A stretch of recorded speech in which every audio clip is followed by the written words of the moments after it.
Hello guys, welcome back to the channel. In this today's video, I'm going to show you how you can find new location in Fish It Game app Roblox Lava Basin update to start the Scavenger quest.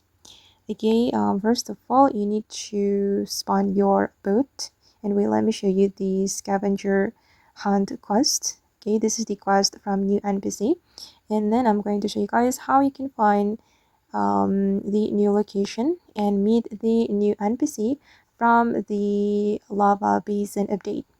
Okay, from the Fisherman Island, you can go to this way. It's in front of the Fisherman Island, but wait, I'm still looking for it. Okay, I think we will find here.